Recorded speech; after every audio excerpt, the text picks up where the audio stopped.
वो किसी न किसी लेवल पे जॉब प्रेशर को जरूर फेस कर रहा होता है। उसे मेंटेन करना है, अपनी डेली रूटीन कैसे मेंटेन करनी है, आपके कुलीग्स की वजह से फिर उसमें इंटरनल पॉलिटिक्स भी आ जाती है जिसको हम प्रोफेशनल जेलसी कहते हैं। ये दिस इज अ की टू सक्सेस। तो ट्रस्ट मी, कोई भी दुनिया में आपको आपकी सक्सेस से दूर नहीं रख सकता और आप ऐसे तरक्की करेंगे जिसको हम कहते हैं कि एक्सपोनेंशियली राइज करना।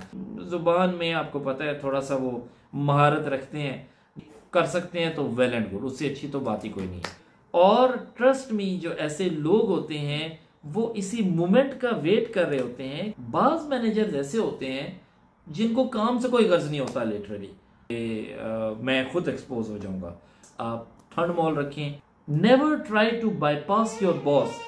अस्सलाम वालेकुम व्यूअर्स, अगर आप ये चैनल फर्स्ट टाइम देख रहे हैं तो इसको सब्सक्राइब कीजिए, और अगर आप हमारे रेगुलर व्यूअर हैं और अभी तक आपने ये चैनल सब्सक्राइब नहीं किया तो इसको सब्सक्राइब करना मत भूलिएगा, क्योंकि हम लेके आते हैं आपके लिए बहुत सी नई नई इंफॉर्मेशन या उन सवालों के जवाब जो आपके जहन में उठते हैं और आप हमारे साथ करते हैं शेयर। एक बहुत कॉमन क्वेश्चन जो लोग पूछते हैं या जो लोगों के माइंड में आता है या जिस सिचुएशन से लोग गुजरते हैं वो ये है कि अगर आप यूएई में जॉब कर रहे हैं तो यहाँ पे जॉब प्रेशर को कैसे हैंडल किया जाए। ये एक ऐसी चीज है जो इंसान यूएई में जिस मर्जी पोजीशन पे काम कर रहा है वो किसी न किसी लेवल पे जॉब प्रेशर को जरूर फेस कर रहा होता है। उसको कैसे हैंडल किया जाए आइए हम आपको बताते हैं। आप चाहे जिस भी लेवल पे जॉब कर रहे हैं, आपकी जॉब के अंदर अपार्ट फ्रॉम वर्क प्रेशर ऐसे बहुत से दूसरे प्रेशर्स भी होते हैं जिनका आपको सामना करना पड़ सकता है। जैसे आप जहां रहते हैं वहां का एनवायरनमेंट क्या है, उससे कैसे आपको अपने आप को यूज टू करना है। इसके अलावा काम पे या वर्क प्लेस पे भी बहुत से प्रेशर्स होते हैं आपके कुलीग्स की वजह से, फिर उसमें इंटरनल पॉलिटिक्स भी आ जाती है जिसको हम प्रोफेशनल जेलसी कहते हैं या इस टाइप के, और लेग पुलिंग भी आ जाती है।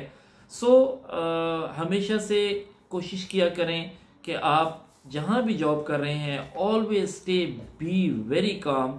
आप कभी भी ओवर रिएक्ट मत कीजिए। दिस इज अ की टू सक्सेस। अगर आप जॉब होल्डर हैं और आपने इस प्रेशर को हैंडल कर लिया तो ट्रस्ट मी, कोई भी दुनिया में आपको आपकी सक्सेस से दूर नहीं रख सकता और आप ऐसे तरक्की करेंगे जिसको हम कहते हैं कि एक्सपोनेंशियली राइज करना।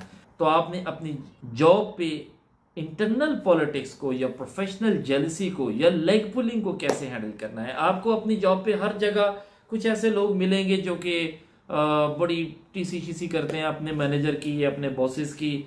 ऐसे लोग काम तो कम करते हैं लेकिन जुबान में आपको पता है थोड़ा सा वो महारत रखते हैं, जिसकी वजह से जो लोग काम कर रहे होते हैं एक्चुअली वो बड़े डिसहर्ट होते हैं। मेरी एडवाइस उन लोगों के लिए यही है कि आप लोग एक अपनी आदत बना लें, बल्कि इसको अपनी नेचर का हिस्सा बना लें। अगर तो आप टीसी कर सकते हैं तो वेल एंड गुड, उससे अच्छी तो बात ही कोई नहीं है।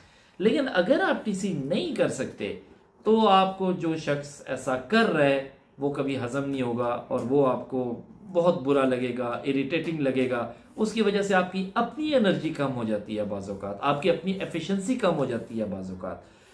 समटाइम्स इंसान का दिल चाहता है कि वो इमीडिएटली रिएक्ट करे, और ट्रस्ट मी, जो ऐसे लोग होते हैं वो इसी मोमेंट का वेट कर रहे होते हैं कि जिसकी वो लेग पुलिंग करना चाह रहे हैं वो उससे कोई ऐसी हरकत हो जाए, जो कोई ऐसा रिएक्शन हो जाए जिसको वो बढ़ा चढ़ा के आगे बताएं, और इसका ट्रस्ट में नुकसान सिर्फ और सिर्फ आपकी अपनी ज़ात को होगा और दूसरे को इससे कोई फ़र्क पड़ने वाला नहीं है। इसलिए स्टे वेरी काम, ऑब्जर्व करें चीज़ों को, लोगों की नेचर को पढ़ें, किसकी क्या नेचर है, स्पेशली आपके मैनेजर्स की कैसी नेचर है। That is very important.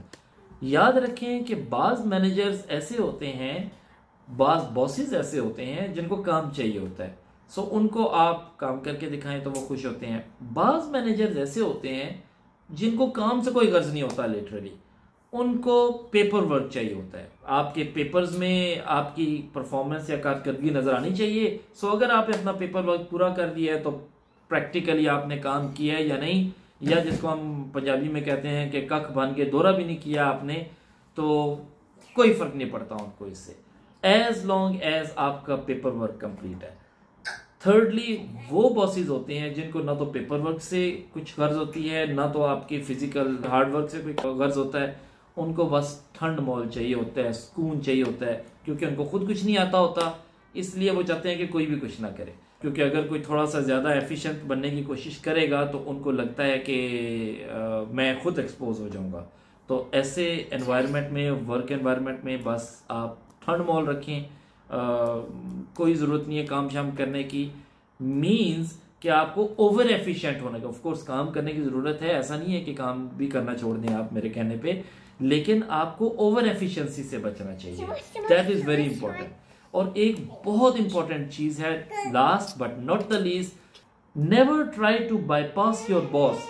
कभी भी अपने मैनेजर को सिखाने की कोशिश ना करें, कभी भी आप अपने बॉस को बाईपास करने की कोशिश ना करें काम में। उसको उसको ये नहीं फील होना चाहिए किसी भी लेवल पे कि मुझे कुछ नहीं आता या ये बंदा मुझे सिखा रहा है। Always try to use a way कि उसको ये नहीं फील होना चाहिए कि मुझे खुद कुछ नहीं आता, मैं तो लल्लू हूं। अगर वो हो भी तो भी आपने उसको इस चीज़ का एहसास नहीं दिलाना। आप अपना काम करते रहिए चुप करके।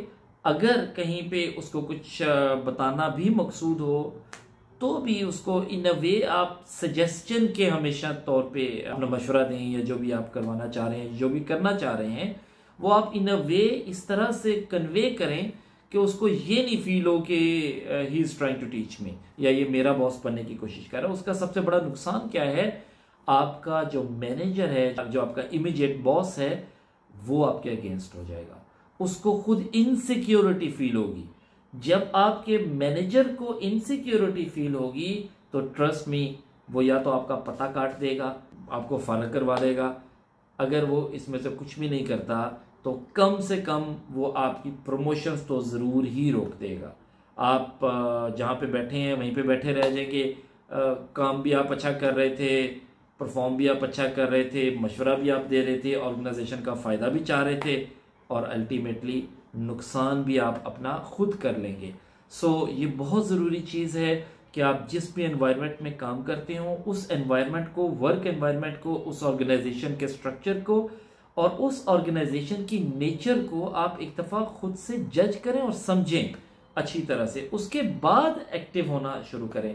और एक बहुत लास्ट में बहुत इंपॉर्टेंट बात करना चाहूँगा न्यू कमर्स के लिए, जिन लोगों ने नया नया किसी कंपनी को ज्वाइन किया है, उनके लिए बहुत इंपॉर्टेंट है कि पहले आप टाइम लीजिए उस ऑर्गेनाइजेशन को, उसके स्ट्रक्चर को, अपने मैनेजर्स को, बॉसेस को, अपने कोलीग्स को, उनकी नेचर को जज करें, उसको समझें, उस वर्क एनवायरनमेंट को कि किसकी क्या नेचर है, कौन किससे खुश होता है, किसकी क्या प्रेफरेंस है, कौन आपसे क्या चाहता है। ये सारी वो चीज़ें हैं कि जिनका जब आपको जवाब मिल जाए तब परफॉर्म करना शुरू करें।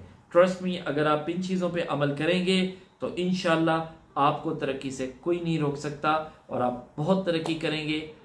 जब तक आप उस ऑर्गेनाइजेशन में रहेंगे, आपको सपोर्ट मिलेगी भरपूर, अपनी मैनेजमेंट की तरफ से भी, अपने कोलीग्स की तरफ से भी। और कोशिश कीजिए सारों से बना के रखें, किसी से सींग ना फंसाएं, किसी से फटा करने की ज़रूरत नहीं है, क्योंकि हम सारे ऑफ कोर्स जॉब करने आए हैं, रिस्क रोटी कमाने आए हैं अपने फैमिली वालों के लिए। अगर आप बैचलर हैं तो अपने फ्यूचर को बिल्ड करने के लिए आप यहाँ आए हैं। तो ये बहुत इंपॉर्टेंट चीज़ होती है कि आप किसी भी ऑर्गेनाइजेशन में ग्रो कैसे करते हैं। सो ये थी कुछ इंपॉर्टेंट बातें, मैंने सोचा आप लोगों से शेयर करूं। आखिर में एक दफ़ा फिर, आप लोगों ने अगर इस चैनल को सब्सक्राइब नहीं किया तो प्लीज़ सब्सक्राइब कर लीजिए। अगर आपके कुछ कमेंट्स हैं, कुछ ऐड ऑन करना चाहते हैं तो नीचे कमेंट्स में ज़रूर मेंशन कीजिए, या अगर आपके कुछ क्वेरीज हैं तो आप मुझे फेसबुक पे और इंस्टा पे डीएम भी कर सकते हैं। मैं तमाम क्वेश्चंस को, कमेंट्स को खुद से पढ़ता हूं और कोशिश होती है कि उनका रिप्लाई भी करूं थ्रू वीडियो और कमेंट्स में। अपना बहुत सा ख्याल रखिए। फी अमान अल्लाह।